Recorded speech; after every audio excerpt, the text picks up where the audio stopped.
Manaus vive uma situação absolutamente dramática.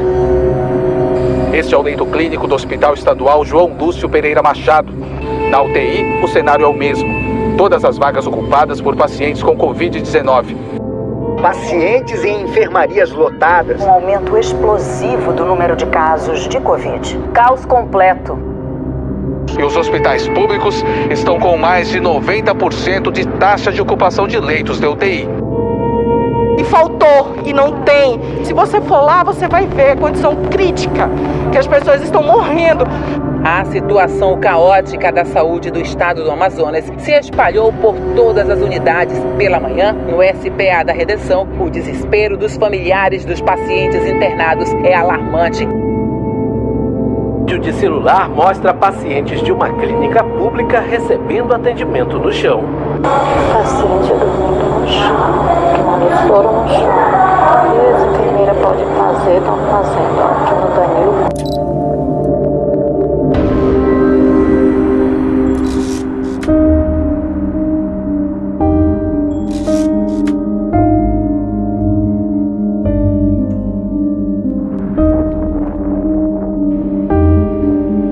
O Ministério se antecipou aos fatos e com a orientação do ministro Pazuello, general Pazuello, nós já realizamos uma reunião no final do ano de 2020.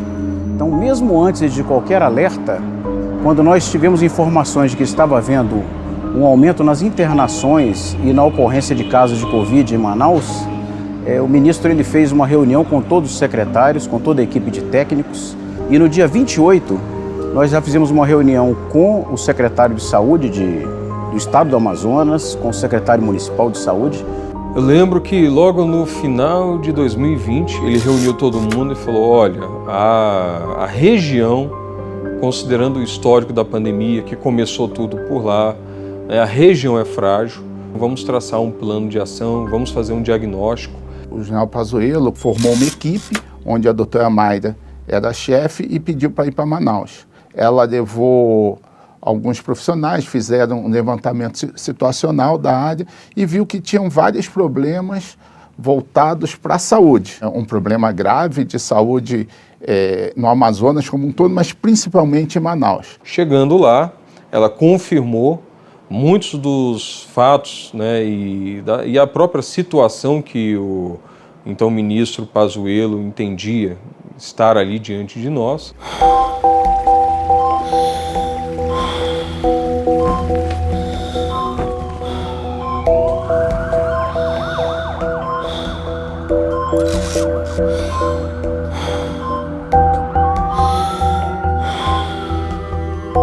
E o que nós nos deparamos aqui? Uma emergência lotada, dezenas de ambulâncias paradas em série, com os doentes graves dentro das ambulâncias sem poderem desembarcar e serem atendidos, porque o hospital já se encontrava completamente lotado, inclusive com pacientes em cadeiras, no chão, nos corredores.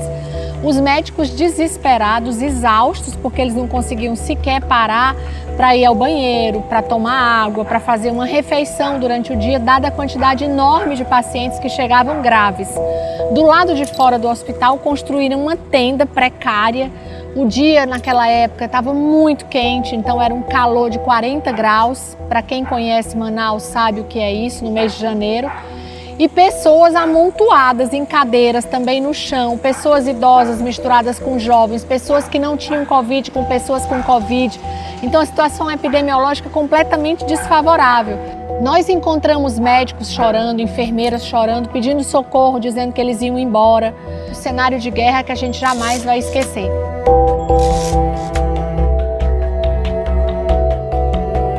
Todos os secretários estavam totalmente alinhados, querendo saber detalhes sobre o que estava acontecendo no Amazonas. Ela trouxe o diagnóstico que havia um aumento da incidência de casos de Covid. Ela não identificou naquele momento qualquer falta ou iminência de falta de oxigênio, e sim uma insuficiência de pessoal, insuficiência de leitos de Covid para o tratamento dos pacientes. Em Manaus, a gente não ouvia falar que haveria colapso, que haveria falta, que a demanda estava aumentada. Não é responsabilidade do Ministério da Saúde comprar oxigênio, verificar se os estoques de oxigênio estão altos, se estão baixos. Quem faz isso são os gestores locais. É o município, é o Estado, através dos seus representantes, Secretaria Estadual de Saúde, Secretaria Municipal. Ela alertou vários pontos, nós levantamos o que fazer para bater cada ponto desse. Sabe quando que a White Martins disse para o governo do Amazonas que poderia ter algum problema com oxigênio? Foi no dia 7 de janeiro. Mas que não era para se preocupar, porque já tinham engrenado um fluxo de carretas que viriam transportadas por balsa. Gente, alguém precisa se preocupar quando a indústria diz um negócio desse? Quando o maior fornecedor diz? Sabe o que aconteceu? No dia 7 de janeiro ainda, à tarde eles falaram isso. À noite, eles pediram ao secretário de saúde uma nova reunião para dizer que, infelizmente, a carreta que ia chegar no dia 9, ela ia atrasar 2 dias, só ia chegar no dia 11. Tá certo? E que com isso haveria uma certa dificuldade. No dia 8, começou o transporte de oxigênio. Veja bem, na madrugada do dia 8, foi desviado um avião da Força Aérea, que eu sei lá onde estava, para pegar cilindros de oxigênio em Belém e trazer para Manaus. O governo federal demorou para reagir. Falei, gente, ele levou uma madrugada para desviar uma aeronave e começar a trazer o oxigênio. E começou a trazer de 150 em 150 cilindros, porque o pedido era esse, em viagens de 150 cilindros. Oxigênio gasoso. Começamos a trazer oxigênio de Belém. Começou no dia 8, chegou no dia 8 a primeira leva, entregamos 150 cilindros. Sabe o que aconteceu? No dia 8, às 18h40 mais ou menos, novo ofício da Secretaria de Saúde do Amazonas. Não precisa mais. A situação está tem documentado isso. O Ministério mobilizou a Força Nacional de Saúde para poder reforçar as equipes e fazer um diagnóstico mais técnico. E o ministro se deslocou para lá no dia 10 com todos os seus secretários, os 6 secretários finalísticos, mais a Força Nacional de Saúde. É uma decisão inédita de levar todos os secretários para a missão propriamente dita.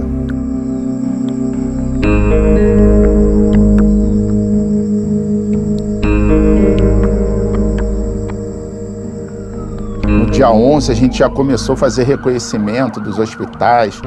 Realmente, o cenário é muito ruim. Várias pessoas nos corredores, várias pessoas sendo atendidas nos corredores, muita gente lá de fora dos hospitais. A mulher tá morrendo dentro do carro! A gente não pode com ninguém. Ela tá morrendo! Ajudem aqui, gente! Nós sentimos que dentro do hospital o aclamor por uma ajuda era fundamental. Eu acho que todos os secretários viram isso.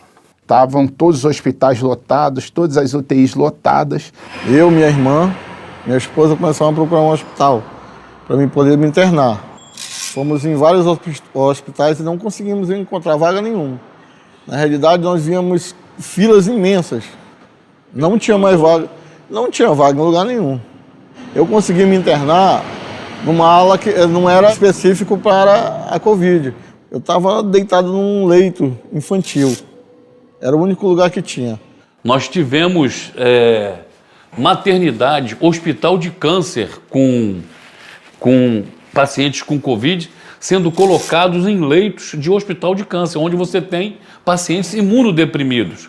Isso foi terrível. Maternidades que não tinha paciente com Covid, se colocou o paciente com Covid lá, junto com as gestantes não contaminadas. Era uma situação de absoluto caos, muitas pessoas internadas, e aí a gente fala internada no chão, as macas eram no chão de tanta gente. Eu que sou médico, sou acostumado com cenas, digamos assim, de impacto, mas essas cenas de Manaus, de você andando nos corredores e as pessoas te puxando literalmente pelo pé, pedindo ajuda, isso é uma coisa que não sai da nossa memória.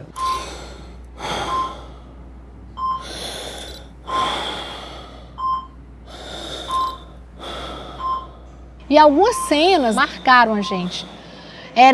Uma delas, eu jamais vou esquecer, era uma mãe com um filho de 16 anos e ela se agarrou às minhas pernas e não deixava eu andar segurando nas minhas pernas, pedindo pelo amor de Deus para a gente não deixar o filho dela morrer. E foi a primeira vez que a gente se deparou de fato com a constatação do que a gente já imaginava, que Manaus estava diante de uma nova variante, muito mais grave, muito mais letal. A gente foi ajudando. Chegando 3, 4 horas da manhã, 7 horas em pé novamente para poder continuar o trabalho. Mas naquele momento de tanta adrenalina, e as pessoas, doutora, pelo amor de Deus, não deixe fulano morrer, não deixe meu pai morrer. Vi o estado, principalmente a capital do Amazonas, colapsada em relação à saúde. Ali eu vi o caos. Onde eu vi pessoas desesperadas, cenas assim de guerra, que eu nunca vou esquecer. Para se ter ideia, a ocupação nos leitos de UTI para Covid-19 aqui no Amazonas já ultrapassa a casa dos 90%. Em dezembro, a indústria já começou a produzir muito próximo da sua capacidade. E no finalzinho de dezembro, na virada do ano praticamente, foi quando a indústria teve a sua capacidade de produção superada pelo consumo. Então, quando isso aconteceu, começou-se a se consumir as reservas. O White Martins tinha um estoque estratégico de cerca de 300 mil metros cúbicos de oxigênio e ela estava consumindo esse estoque. Só que numa velocidade muito grande. O consumo diário ele saltou de 18 mil, 15 mil, 18 mil, ele saltou para 50 mil, 60 mil e chegou num pico no final de janeiro de 83 mil metros cúbicos. Só tinha uma saída, trazer de fora.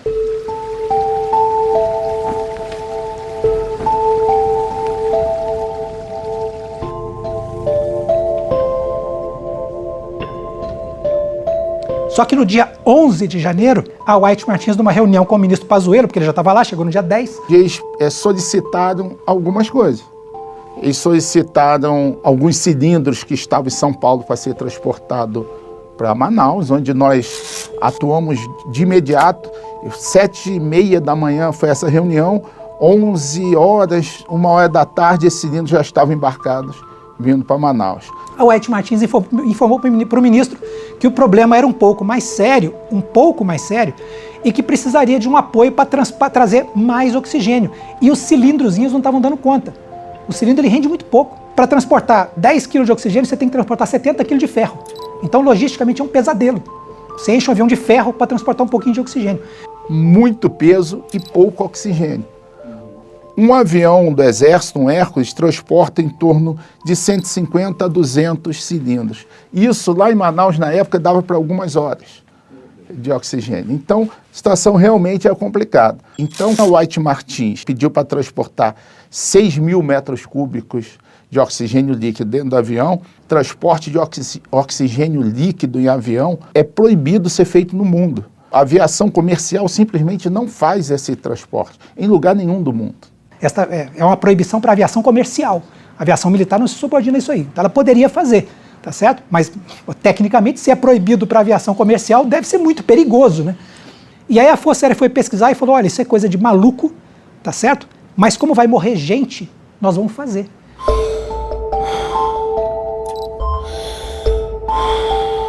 Quando chegamos em Manaus, nós já sabíamos de que a estrutura de Manaus era colapsada, historicamente colapsada. Nós detectamos de forma muito rápida que um dos grandes problemas de Manaus era a atenção primária. A gestão anterior de Manaus, estou falando especificamente aqui da cidade, do município de Manaus, ela deixou mais da metade das UBS estavam completamente fechadas. E a gente já conhecia a história de Manaus porque desde que o ministro Mandetta assumiu o ministério, por 2 ou 3 vezes a gente recebeu uma delegação de médicos, do Sindicato dos Médicos do Estado do Amazonas, dos representantes do Conselho Regional de Medicina do Estado do Amazonas, contando da gravidade que era a situação do Sistema Único de Saúde aqui. A gente já havia detectado a falta de inúmeros insumos, né? Medicamentos, insumos, a superlotação dos hospitais. Então a gente já vinha alertando, né, a população e os órgãos responsáveis. Em 2019, nós já vivíamos uma situação muito grave na assistência de saúde no Amazonas. Na verdade, as últimas décadas, né, o Amazonas sempre teve uma saúde pública muito precária. hospitais sempre superlotados, doentes nos corredores, profissionais que não recebiam as suas remunerações em dia, ficavam em atraso por mais de 3 meses. Então, Manaus já era a crônica da desassistência, de um sistema de saúde que não funciona e cuja principal característica, a principal responsabilidade por esse mau funcionamento é a má gestão, é a corrupção. Em dezembro de 2019, eu fui chamado para participar de uma entrevista com representantes da Secretaria de Saúde do Estado, do Ministério Público Estadual, do Ministério Público Federal, e a jornalista que nos entrevistava perguntou sobre a possibilidade da Covid-19 aqui chegar, né? Para minha surpresa, a representante da Secretaria de Saúde, secretária executiva da capital, disse que tinha certeza absoluta que esta pandemia jamais chegaria aqui. Eu fiz um alerta que ela deveria estar pensando diferente e que a Secretaria já devia estar articulando com outros entes públicos, inclusive com as Forças Armadas, na tentativa de montar já um comitê de crise para se preparar, mesmo que a possibilidade fosse remota. Sempre foi notícia, a falta de UTI. Né? E, aliás, durante a pandemia, o que houve foi um crescimento quase exponencial de UTIs que foram improvisadas, né? Principalmente no caso de Manaus, quando explodiu a crise.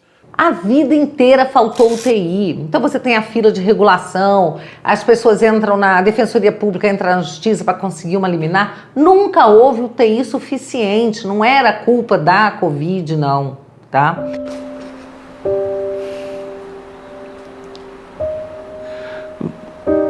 Eu fiz um documento com 21 sugestões ao governo do Estado que nunca recebi nenhuma resposta. Nesse documento, a gente orientava que se desse prioridade à montagem de hospitais de campanha, né, e de que os profissionais fossem alertados a se manterem com equipamentos de proteção individual para não se contaminarem, né? E que as pessoas contaminadas deveriam ser colocadas em locais específicos e não aconteceu o que aconteceu no Amazonas, né? Chegamos num momento de transição política de prefeitura, então foi um momento de assim, extrema ansiedade, desorganização, num sistema colapsado e sem estrutura para suportar a quantidade de gente que estava buscando internação hospitalar. Quando chegamos, nós tínhamos uma fila de 600 pessoas esperando para ser atendida. Então, nós atuamos diretamente nisso. O que o Ministério da Saúde fez, o governo federal na época, foi tentar diminuir essa fila. Eu não vi, olha que eu rodei o país inteiro, nenhuma situação que pudesse chegar aí perto da situação do Amazonas. Fique em casa. Fica em casa. Fique em casa. Fique em casa. Em casa. Fique em casa. Fique em casa. Casa. Fique em casa. Fique em casa. Em casa. Fique Fique em casa. em casa. Fique em casa. Fique em casa. Fique em Fique casa. em casa. Fique em casa. casa. Fique em casa. Fique em casa. Fique em casa. Fique em casa. Que a orientação de antes da nossa equipe chegar era exatamente essa. Só vá ao médico se tiver falta de ar, só vá ao médico se tiver um caso grave. Nós não temos como saber quantas pessoas, milhares de pessoas morreram por essa recomendação louca, alucinada. Eu falo como médico, não há nenhuma doença na história que a gente espere agravar para mandar procurar atendimento médico. Isso é básico na medicina. Ainda mais uma doença desconhecida e que a gente já sabia que tinha uma gravidade. A gente sabe hoje que a Covid ela tinha uma fase inflamatória que durava mais ou menos 3 dias, onde a gente precisava do diagnóstico rápido, e se a gente deixasse o doente entrar na fase seguinte, que começava por volta do 3º e 5º dia, ele já entraria no quadro grave, a cascata inflamatória, com comprometimento pulmonar, comprometimento dos vasos sanguíneos. Então, o fique em casa levou muita gente à morte, porque as pessoas só procuravam o hospital quando a gente já não poderia adotar intervenções terapêuticas que pudessem mudar a evolução da doença, evitando internamentos e evitando, sobretudo, as mortes. Então, foi uma das piores experiências que a gente teve na medicina, a orientação de ficar em casa. E essa questão do espera piorar, fica com falta de ar para ir buscar ajuda, realmente isso não faz parte do que a gente faz em medicina. Em medicina a gente trabalha tentando pegar o paciente o quanto mais cedo possível para tentar, da melhor forma possível, impactar a sua vida, a sua qualidade de vida, a sua saúde. Olha, em mais de 50 anos de jornalismo, eu nunca vi alguém ser celebrado como foi o Mandetta, né, o ex-ministro, então ministro, e outros, né, que seguiram a mesma linha. O Mandetta, especificamente, chegou a dizer que você tinha que esperar a chegada dos problemas respiratórios. Quando esse estágio chegava, já era a antessala da morte, né, ou de consequências gravíssimas. Os governadores, todos, governadores e prefeitos, não, vamos esperar. Depois, enquanto isso, todos se tratavam. O que eu também nunca vi em tanto tempo de jornalismo, tanto cinismo. Ué, nunca foi feito desse jeito, por que está acontecendo assim? Por que estão trancando as pessoas em casas, fechando o comércio? Por que estão dizendo que as medicações não têm eficácia comprovada se no mundo real elas estão funcionando?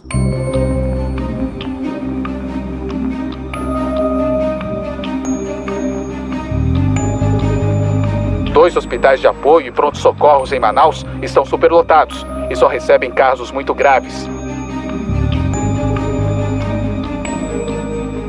Os médicos tentaram fazer, numa pandemia, diante de um vírus letal e imprevisível, aquilo que eles foram treinados e capacitados para fazer, salvar vidas, usando todos os recursos possíveis para a gente curar quando fosse possível, aliviar a dor ou simplesmente confortar. E a gente foi impedido de fazer isso, de exercitar a nossa autonomia. Mas isso é básico, né? É básico, é Hipócrates, é básico, autonomia, sigilo é autonomia. A autonomia médica foi garantida, por exemplo, pelo Dr. Mauro, presidente do Conselho Federal de Medicina. Ele brigou por isso, né? Porque queriam dobrar até os médicos, né? Era a mídia, eram os políticos que estavam fazendo campanha eleitoral, na verdade, né? Negacionistas de um modo geral, mas tudo com finalidade política. A perda dessa sua autonomia ela é muito grave. Então não é A mais B, eu não posso me meter, por exemplo, na justiça, eu não conheço. Então eu posso me meter no que eu tenho conhecimento, no que eu tenho estudo. E eu tenho certeza que todos os médicos, não só do Amazonas, mas desse Brasil, enfurnaram no conhecimento para cuidar e tentar salvar aquele paciente. A autonomia médica é dada pelo Conselho Federal de Medicina e no Brasil, diversas autoridades se acharam no direito de tomar decisões e de agir como se fossem médicos. Isso é uma aberração. A gente tem que ter convicção da autonomia profissional. O profissional médico tem direito de fazer o tratamento que ele entender como correto. Evidentemente com algum embasamento científico, né, ou de observação clínica dele, né? Isso é autonomia profissional. É preciso que fique registrado para a história que a grande maioria desses organismos internacionais que tentou pautar a sociedade no mundo inteiro durante a Covid, ele se pautou por interesses comerciais, baseado em troca de favores, em recursos com a indústria farmacológica. Qualquer tipo de tratamento já era visto como negação da ciência.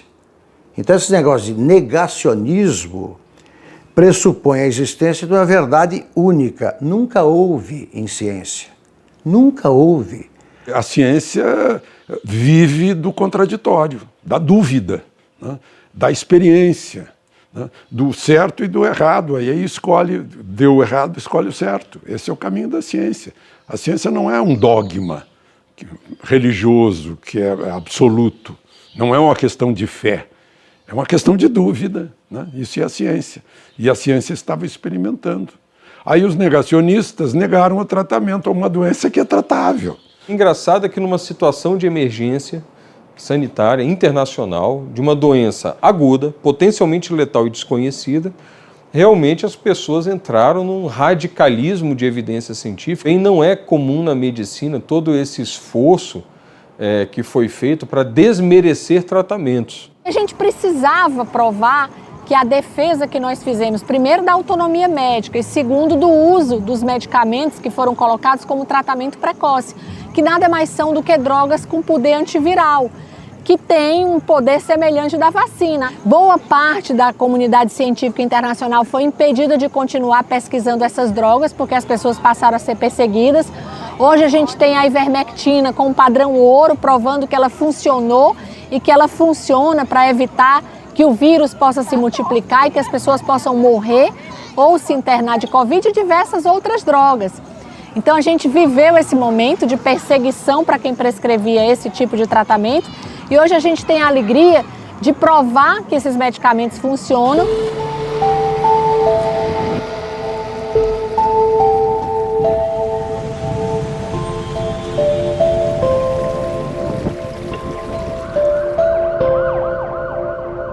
A pandemia aqui foi muito mais grave, talvez, que em qualquer outro lugar. Você via que toda a rede da alta complexidade, da média complexidade, ela estava sobrecarregada. A gente olhava para o médico ele não se aguentava em pé. Os enfermeiros, né, o olho estafado, parecia realmente que estava todo mundo doente, né? Mas não era isso, era uma sobrecarga diferenciada. Esgotou mesmo. O estado do Amazonas colapsou. Então foram momentos muito difíceis, muito tristes. Uma das fases mais críticas que nós vivemos aqui em Manaus foi o colapso de oxigênio. Isso poderia acontecer em qualquer lugar do mundo, mas não aconteceria no local onde as autoridades de saúde, os gestores são responsáveis e conseguem imaginar o que vai acontecer. Era provável que a gente ia precisar de mais oxigênio se eu tinha mais doentes com quadro respiratório que necessitavam de uso do oxigênio. A gente só soube disso lá no Ministério da Saúde quando já havia o colapso, quando as pessoas já estavam morrendo pela falta de oxigênio. Algumas chegam, aguardam por alguns momentos e vão embora, pois não há leitos. O transporte de oxigênio líquido ele é proibido pela aviação no planeta Terra, tá certo? Existem normas internacionais de aviação que proíbem, não é recomenda, não, eles proíbem o transporte de oxigênio. Ninguém faz. É um risco muito grande. O oxigênio concentrado ele pode explodir em contato com graxa. E um avião de carga é só o que tem graxas, óleos. No dia 11, a gente pousou a aeronave às 13 horas em Guarulhos, lá, e começamos alguns testes com a aeronave, ver o que ia fazer. Aí eles furaram o casco da aeronave para criar um escape para um eventual vazamento de oxigênio, colocaram uma válvula lá, uma adaptação feita da noite para o dia. Os pilotos, os sargentos, toda a tripulação ali dentro daquele avião foram os verdadeiros heróis. Transportaram uma bomba. Explosivo não é explosivo estável, não. Explosivo instável, aquele que você chacoalha e explode.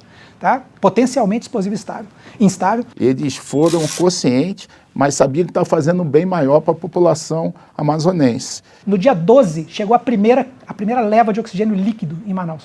Coisa que nunca tinha sido feita na aviação mundial. Nunca. Me apresenta um relato de transporte de oxigênio líquido na aviação mundial. Você pode perguntar para qualquer piloto. O cara vai falar, isso é uma insanidade. Sabe quantas vezes foi feito isso? Dali para frente, todos os dias. Isso se deve à dedicação dos heróis daquele momento. Tudo que era possível, humanamente possível, foi feito e todos os esforços foram envidados para mitigar a crise de Manaus.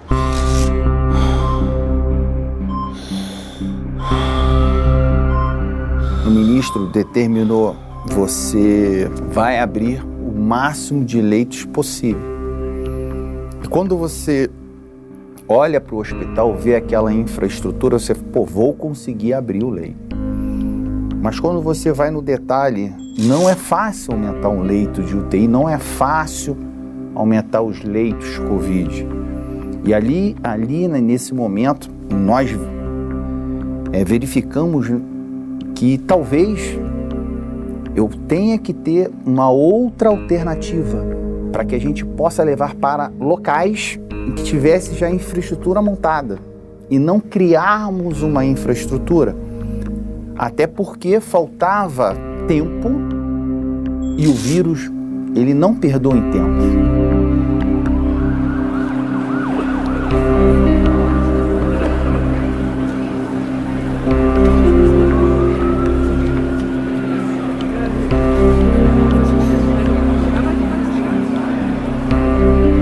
Começamos a trazer oxigênio líquido, né? Dia 12 chegou a primeira leva de oxigênio líquido. A White Martins, nesses dias, dia 13, ela informou que não estava sendo suficiente, porque a gente estava transportando um volume de uns 5 mil metros cúbicos por líquido por dia. E ela achou que ia chegar o equivalente a uma carreta, que é 20 mil, 4 vezes mais. A White Martins estava trazendo oxigênio líquido, que você transporta muito mais, de Belém para Manaus. Estava com uma balsa fazendo esse percurso. No dia 13, essa balsa quebrou. Então não ia chegar um carregamento com em torno de 75 mil metros cúbicos de oxigênio. No dia 13, ela estava dizendo que, mesmo com a chegada das primeiras levas de oxigênio líquido, não seria suficiente e, na tarde do dia 14, começaria a faltar oxigênio na rede pública. No final da noite, ela falou assim, olha, desculpa, nos enganamos. Não é à tarde de amanhã que vai faltar oxigênio, é daqui a algumas horas. E viu-se que não tinha mais onde colocar os pacientes em leitos aqui no estado. Falou, pô, a gente precisa tirar os pacientes daqui. Vamos tirar os pacientes antes que eles morram asfixiados nas camas dos hospitais. Como tirar os pacientes? E que pacientes? Como o sistema estava estressado, todos os leitos ocupados, estavam faltando leitos. Então, decidiu-se pela remoção aérea dos pacientes. E dali começou todo o planejamento de como seria essa aeronave. Você colocava o cilindro pesado, o meu paciente consumia e cada paciente tinha o seu consumo. O paciente Covid vai subir, vai faltar ar, o paciente Covid já tem uma falta de ar, então a gente teve que calcular a quantidade de oxigênio, comprar cilindros de tamanhos especiais. No dia 14, às 6 horas da manhã, nós já tínhamos a disponibilidade de hospitais da EBSER com disponibilidade de leitos para os quais nós podemos fazer a remoção aérea com aviões da FAB. Dia 14, nós já estávamos com as aeronaves em condições de fazer essa evacuação. Essa foi uma das maiores manobras logísticas de remoção de pacientes de que se tem notícia no mundo. Começamos a configurar a aeronave para tentar acharmos uma solução e a solução veio. Vai ter que ser assim, vamos perder tantos lugares, mas o pior é no dia seguinte, quem vai estar lá na minha frente nem era o Major Marangon, nem o Capitão Andrei, vai ter um outro Major Andrei, que é o comandante do esquadrão, e se ele não acreditar no teu trabalho, ele não decola.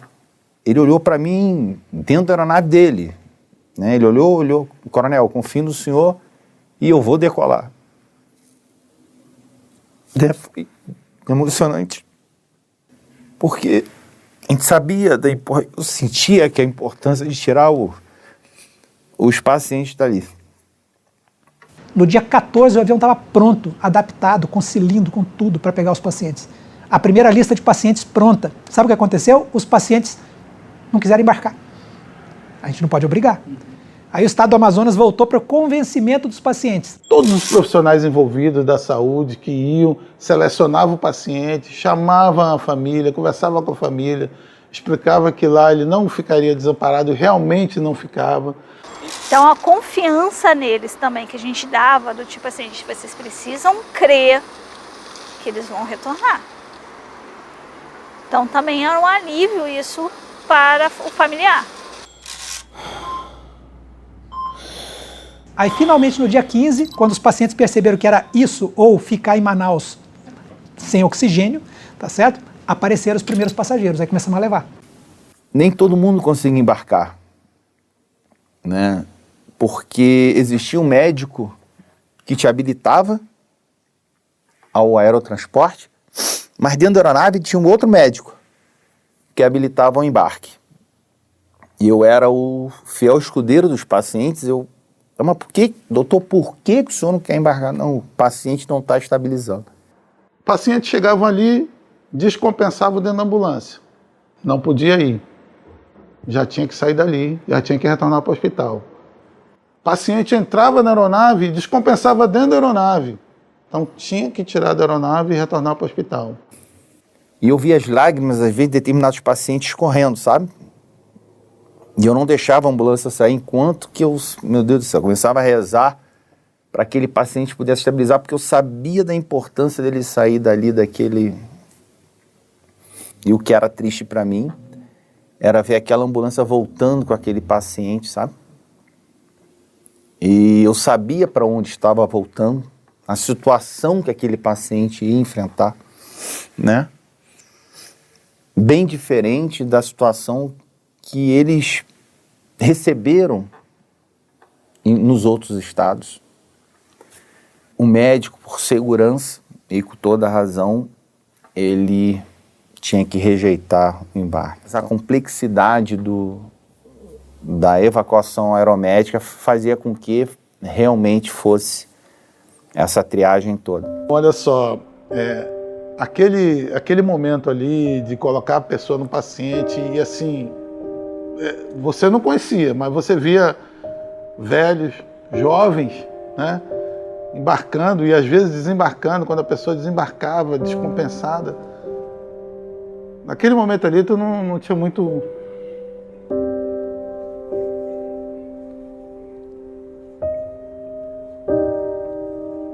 Parada aí.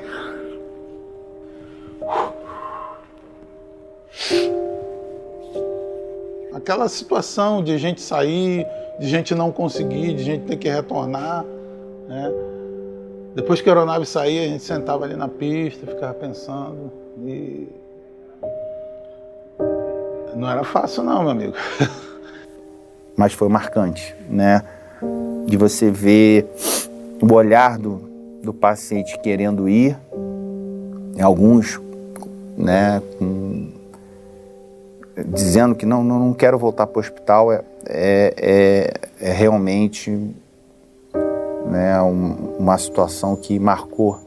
Era necessário uma ambulância para cada paciente que estava no avião da FAB. Eram necessários um ou dois cilindros ou garrafas de oxigênio para cada passageiro que estava sendo transportado. E quando havia necessidade de um pouso técnico, havia naquela cidade onde a aeronave pousou, mais uma ambulância com um médico em cada ambulância para cada paciente que estava a bordo da aeronave, mesmo que não fosse o destino final. E uma coisa que acontecia, que era espetacular, a aeronave ela pousava, eu tinha poucos cilindros com aquela especificação no país. Aí eu tinha que fazer contato com a White Martins daquele local, que enquanto eu estava transferindo os pacientes, ela reabastecia os cilindros para que a aeronave voltasse com os cilindros cheios, para que eu não pudesse tirar o oxigênio do próprio Amazonas. Então essa logística, ela foi formidável, porque não me atrasava a decolagem. Era quase uma troca de Fórmula 1. No total, foram retirados cerca de 700 pacientes. Tá bem? 700 pacientes foram movidos de estados da região norte para o Brasil, a maior parte deles saindo de Manaus, para o Brasil, para poder aliviar um pouco. Porque aí você diminuía a quantidade de paciente hospitalizado e tinha menos risco com a falta de oxigênio de alguém passar mal. Quando me pegaram e colocaram no avião da FAB, eu senti esperança. Muita esperança. Porque eu sabia que eu não conseguiria sobreviver aqui em Manaus. O meu estado, eu estava sentindo que cada dia eu estava piorando. Se não fosse o tratamento que eu recebi lá, eu não teria resistido. Provavelmente eu teria morrido, vindo a óbito aqui em Manaus. Não tinha como. Acho que esse momento foi primordial, porque nós estávamos colapsados quanto aos leitos, estávamos colapsados quanto ao oxigênio, e a evacuação dessas centenas de pessoas, né, deu oportunidade a elas de sobreviver. Tanto é que a sobrevida de todos que foram embora foi gigantesca. Essa tripulação toda corria um risco, que é de dentro todos os pacientes estavam com Covid, então era tripulação, equipe médica, que foram heróis. Quem escolhe a profissão, e eu falo profissão saúde, seja ele enfermeiro, médico e outras afins, a gente sabe que há risco. Mas na hora ali a gente deixa o nosso eu pro lado e vamos pro coletivo.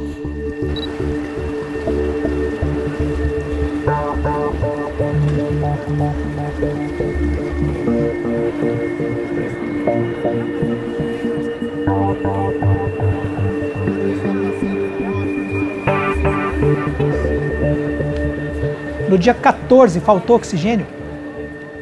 Faltou até um certo ponto, porque a White Martins não conseguiu entregar oxigênio líquido, mas os hospitais tinham ainda uma reservinha, então no dia 14 ainda não deu problema. Aí a tragédia anunciada foi para o dia 15 de manhã. Manaus, um caos, situação incomum. Um vírus mortal, causador de infecções respiratórias. No mundo já fez 2 milhões de mortos. Os números crescem a cada hora. Hospitais superlotados, cilindros de oxigênio secam em todo o estado. E agora vemos profissionais da saúde cansados. Uma situação incontrolável. O que peço a Deus senão compaixão? Que conforte a alma dos desolados e que tenha a alma dos que estão no caixão. Que abençoe os profissionais de saúde, abençoe os mais solidários, que conscientize a população e que breve saiamos desse estado precário. Falta do oxigênio. Falta de abastecimento de oxigênio. Sem cilindros de oxigênio suficientes. Eu tô pegando essa barca para eu morrer, cara. Por favor. Me ajuda, conversa com o dono aí, com alguém, cara. Por favor. Os poucos cilindros de oxigênio que chegavam eram doações. Familiares buscaram ajuda até mesmo em locais que fornecem oxigênio para outros. Pessoal, eu peço misericórdia de vocês. Nós estamos numa situação deplorável. Simplesmente acabou o oxigênio de toda uma unidade de saúde.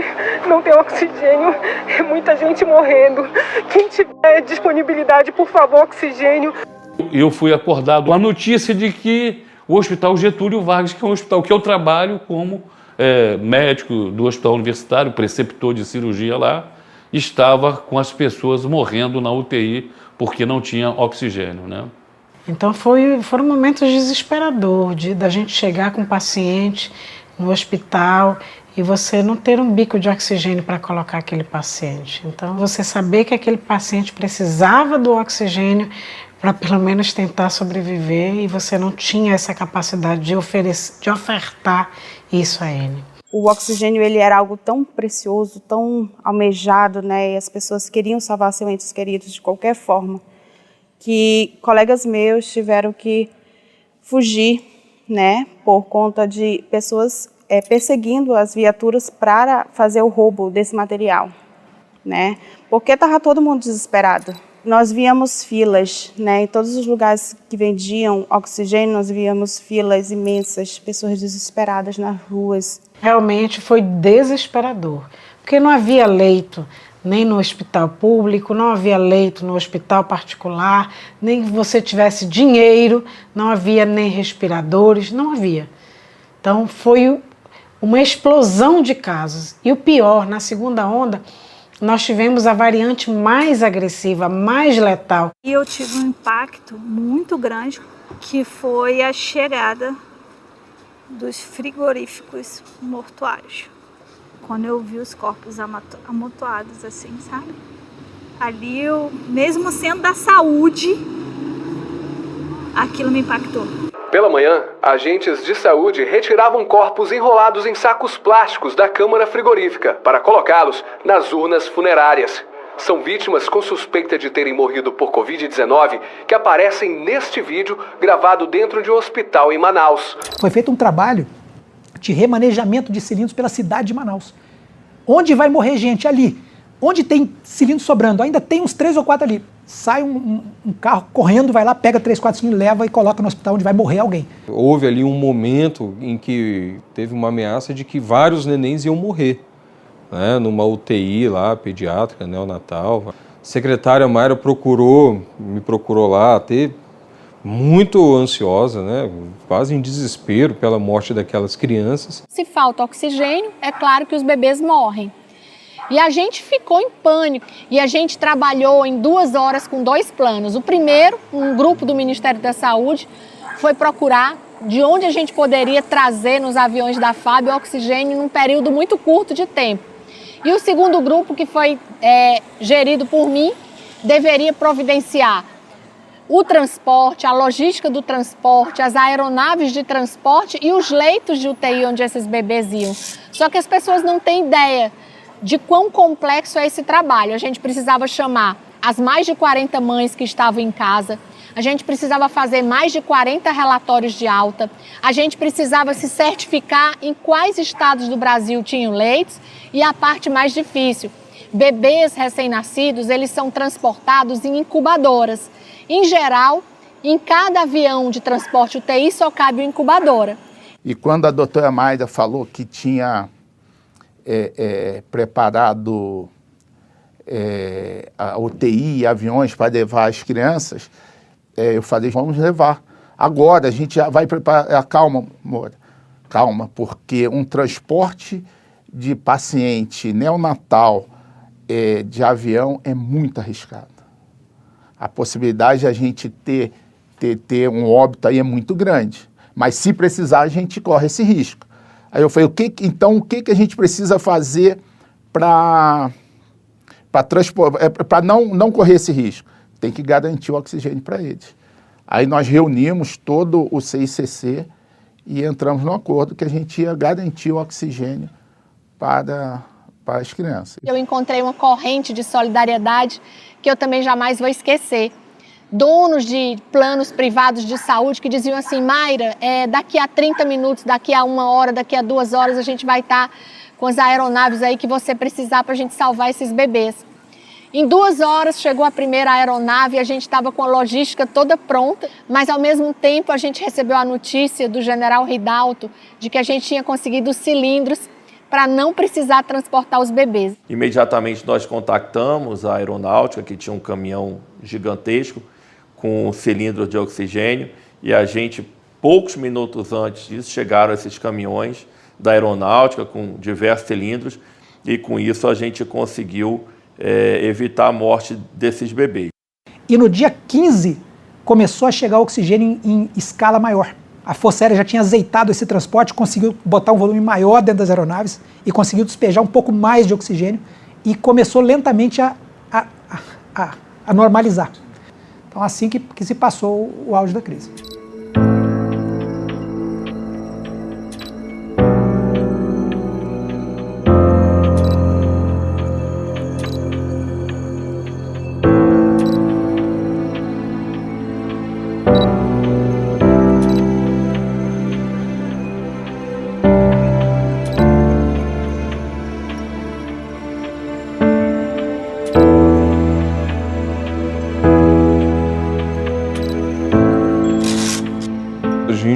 Sente uma certa satisfação de ter tido a resiliência suficiente para tolerar até o fim toda a campanha de difamação, todo o assassinato de reputação que foi movido contra os integrantes do governo. É uma narrativa, né?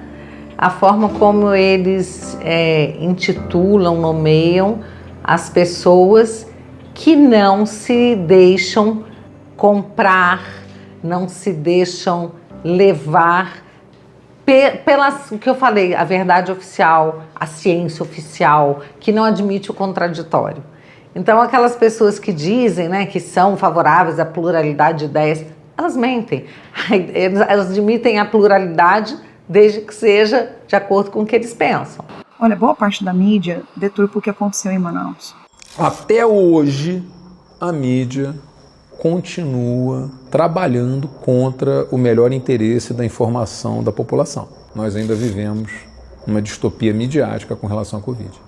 Infelizmente, a velha mídia não mostrou a realidade, não mostrou o que foi feito realmente, o esforço que foi feito. Tenho certeza, na hora que o brasileiro realmente souber o que aconteceu ali, ele vai ter orgulho que fomos nós brasileiros que demos a solução.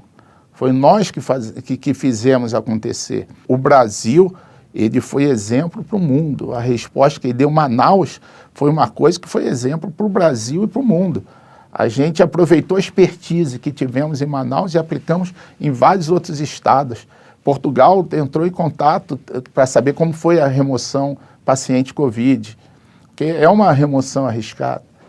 A espiral de silêncio que se faz ao redor desse governo é muito intensa, mas enfim, aí a gente tem que saber que Deus está olhando cada um dos nossos atos. E a gente vai prestar contas a Deus no fim das contas, no final de nossa vida, quando tudo isso aqui tiver consumado. Pagamos um preço grande, fomos muito perseguidos, isso é uma verdade, né? Jornalistas da imprensa, dita imprensa marrom, né? Atacando a nossa vida íntima, vida profissional, né? E soubemos enfrentar, até com um pouco de ironia, de comédia, né? Políticos, jornalistas, pessoas que não tinham nenhum conhecimento na saúde, davam opiniões como se fossem médicos e dificultavam ou impediam que a gente fizesse o nosso trabalho. Hoje botou-se na cabeça do repórter que ele é o dono da notícia. Então ele embrulha a notícia com a cor do papel que quiser e embrulha também o alvo da notícia, que é o espectador, que é o ouvinte, que é o leitor, né? Infelizmente está acontecendo isso. Fui convidado para dar uma aula lá para o último semestre de jornalismo e descobri que eles estavam sendo... Descobri não, o próprio professor me confessou que não ensinava neutralidade nem isenção, e sim militância para combater o status quo opressor, né? Essa linguagem maravilhosa. A mídia pautou alguns grupos de médicos, pessoas que eu nunca vi na minha vida, não sei nem quem eram, se dizendo falar pelos médicos. E eles não falam pelos médicos. O Conselho Federal de Medicina é a única instituição que pode falar pelos médicos, por um motivo muito simples. É a única instituição que é eleita pelos 550 mil médicos do Brasil. Foi toda uma narrativa que a mídia fez para desorientar a população. A mídia desinformando insistentemente acerca das medicações. A grande mídia brasileira, ela matou muita gente. E alguns médicos e profissionais de saúde que se prestaram a passar por especialistas, né, e algumas sociedades médicas mataram muita gente. E políticos mataram muita gente durante essa pandemia, durante esse ponto crítico. Me disse, como o senhor não respondeu 7 vezes, quem foi o responsável? Foi que deu a informação. Essa informação técnica, ela está imprecisa e ela será corrigida. Ou Vossa Excelência controla os trabalhos dessa CPI, senhor presidente, ou então fecha ela, presidente. Está desde o começo provocando o ministro, fazendo comparação com personagens, xingando. O senhor induziu, não foi uma vez não, foram várias vezes hoje, a percepção do ministro. O que foi feita foi uma extração indevida na madrugada do dia 20 por um jornalista. Ele fez uma cópia da capa inicial e começou a fazer simulações fora de qualquer contexto epidemiológico. É uma verdadeira perseguição, inclusive aos profissionais médicos que são autônomos para prescrever. Lamentável, o Brasil não merece isso. Não merece. A gente observou, por exemplo, na CPI, gente ali que não sabia nem o que estava falando, não tem nem o menor preparo, querendo pontificar sobre ética médica, achando que virou Conselho Federal de Medicina. A CPI foi, acho que, uma das mais desestruturantes e asquerosas atuações da esquerda dentro do Congresso. Além dela ter sido uma espécie de circo, né, para se chamar a atenção para o que eles queriam, a imprensa ainda deu uma força muito grande e os depoimentos das pessoas que estiveram ali, a forma como foram desrespeitados, realmente mostrou que os senadores que ali estavam, poucos deles defendiam a verdade. Mas essa CPI aqui, na verdade, ela foi uma farsa. Ela foi tão somente palanque político. E, aliás, isso precisa ser denunciado, investigado, porque uma CPI que usa recursos públicos para fazer palanque eleitoreiro. Um grupo do Senado brasileiro se reúne para tentar criminalizar o trabalho de quem estava salvando as vidas na pandemia. Eu conheço médicos que trataram 2.000 pacientes e não tiveram nenhum óbito. E aí vem um colegiado de senadores para tentar provar que berimbau é gaita, pô. Provar o improvável, o impossível, né? Foi muito triste. Essa ação hercúlea do Ministério da Saúde de remoção de pacientes com apoio do Ministério da Defesa, aeronaves da Força Aérea Brasileira, o transporte de oxigênio em aeronaves da Força Aérea e também com embarcações da Marinha, tudo isso tinha que ser um motivo de elevação da força do Sistema Único de Saúde, da gestão tripartite do SUS e da união e integração nacional.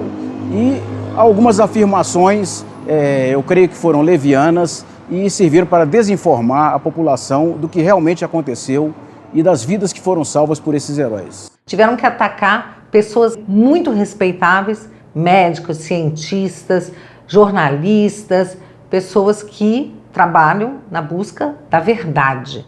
Olha, eu parei de ver, de acompanhar a CPI, porque depois do almoço não dava mais, estava embrulhando o estômago, né?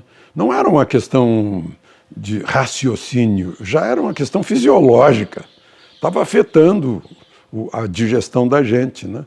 Porque era tão óbvio, tão óbvias as posições deles, eram pueris até, foi um horror. E realmente pessoas que foram heróicas na pandemia, que vieram para salvar vidas, né? Homens e mulheres, médicos, médicas, né? foram considerados lá na CPI como se fossem pecadores do tempo da Inquisição Ibérica, no pior tempo da Inquisição. Horrível.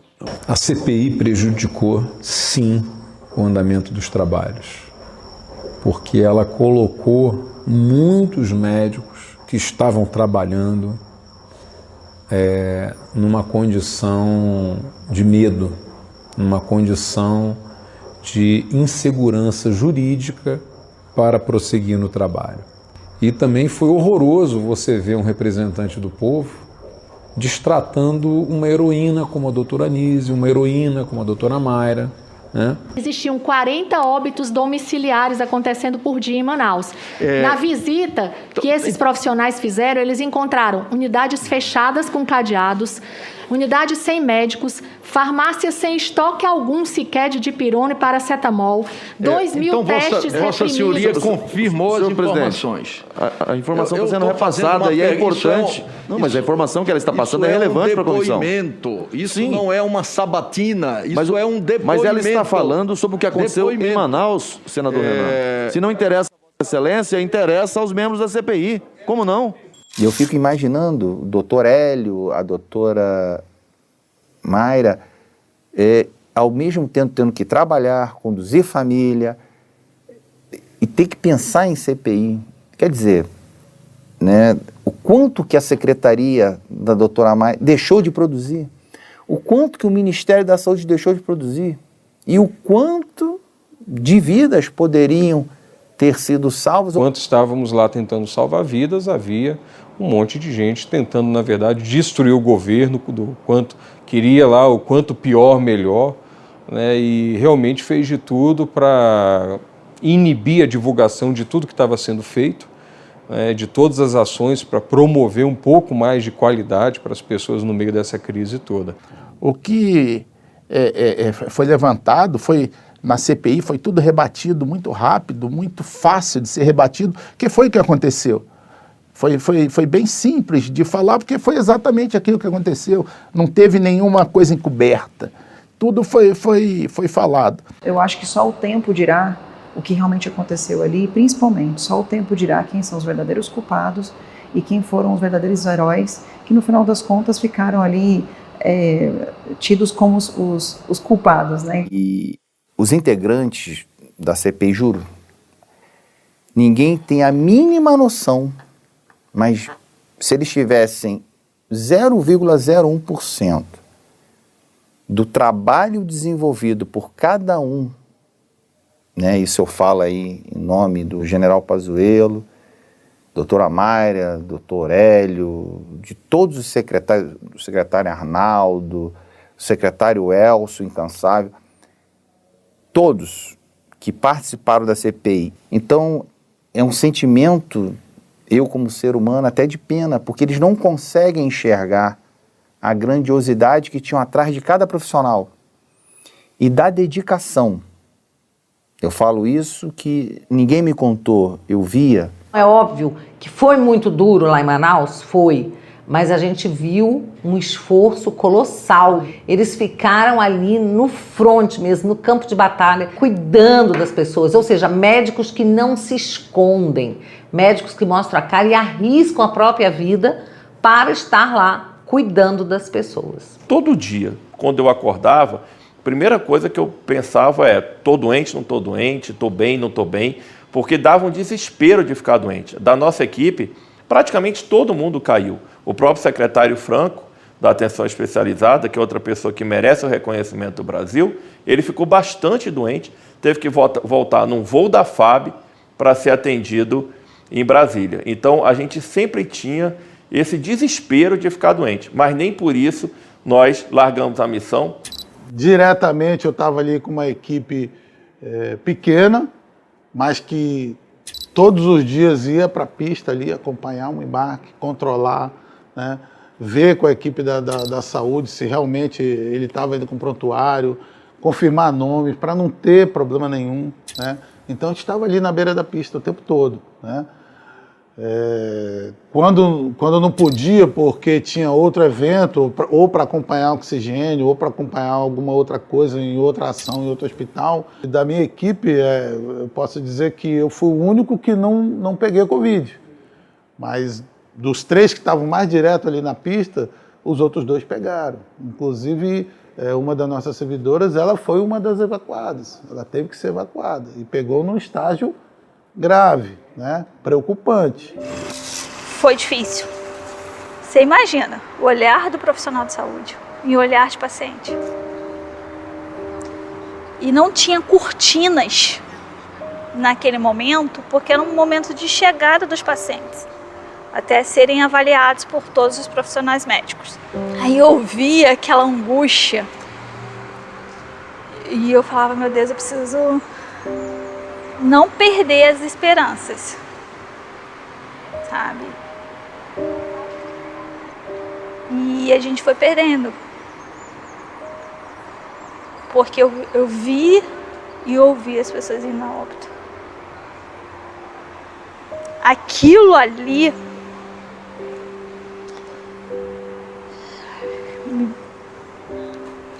eram pessoas jovens, pais de família, mãe de família, sabe?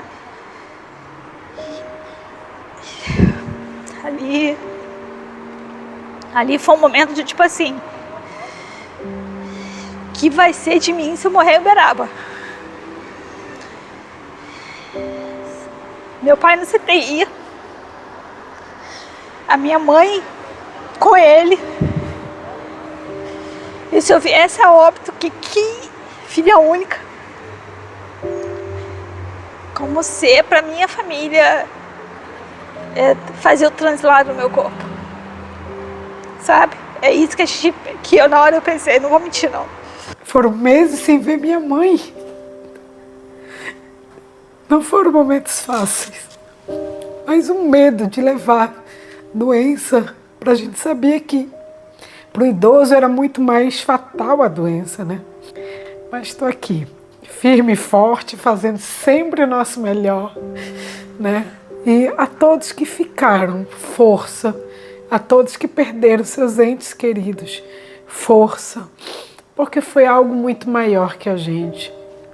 Infelizmente, a humanidade teve que se deparar com algo novo, um vírus muito letal, muito agressivo.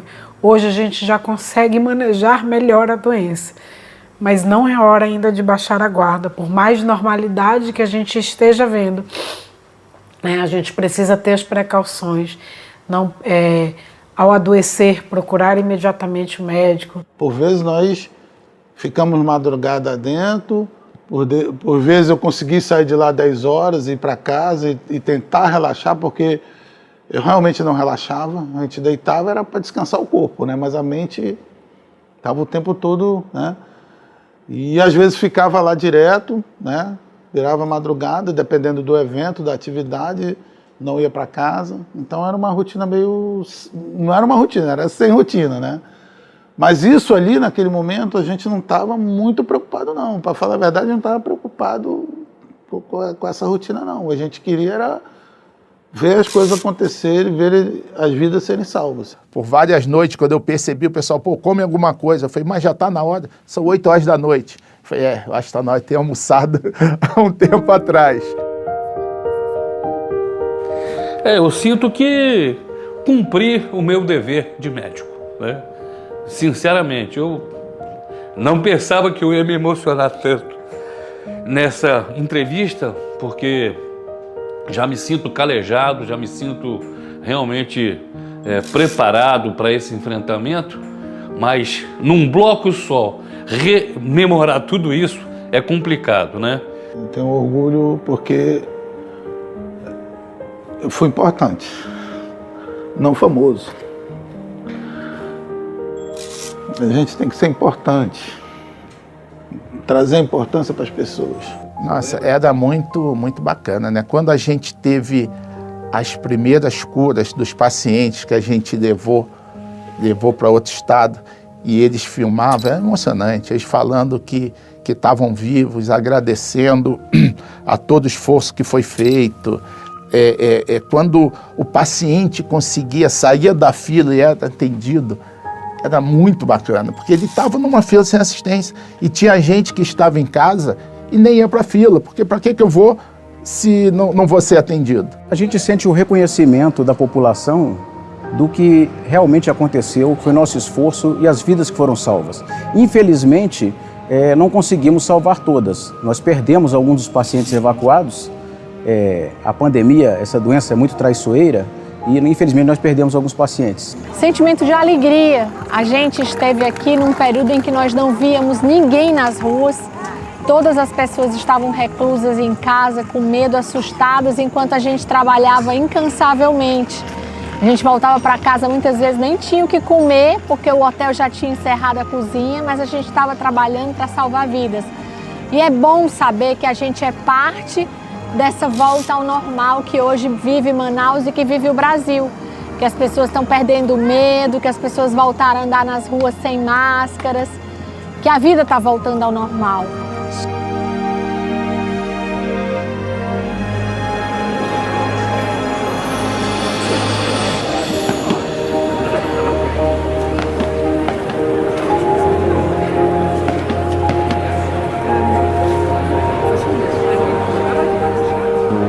Reconhecimento das pessoas, que afinal de contas é para quem a gente trabalha aqui dentro, ele no final das contas é o que faz muito disso aqui valer a pena, saber que você está fazendo bem para alguém, mesmo que não tenha reconhecimento. Claro que é gratificante, você ganhar um obrigado, saber que fez diferença na vida de alguém, que uma pequena atitude ali pode ter promovido uma estruturação melhor do sistema de saúde para amparar as pessoas.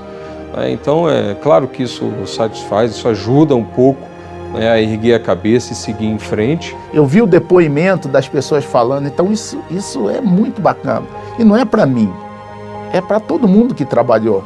É para um esforço que foi feito, hercúleo, onde teve um resultado. Então, quando eu falo que não fico indignado com a população, porque a população não sabe, mas o manauara, o amazonense, com certeza ele sabe, porque ele viu o pai ficar bom, a mãe, ele próprio. Então isso eu fico muito feliz deles saberem disso e reconhecer, não a mim, mas a todo o trabalho que foi feito. A verdade, uma hora ela aparece. E a verdade sempre aparece. É isso que eu, de novo, vou ver nesses anos todos de jornalismo e é o que me conforta. Você pode torturar a verdade até que ela desmaie, mas ela recupera os sentidos, volta e os fatos prevalecem. Na verdade, vai prevalecer, porque a maioria da população cansou de ser enganada.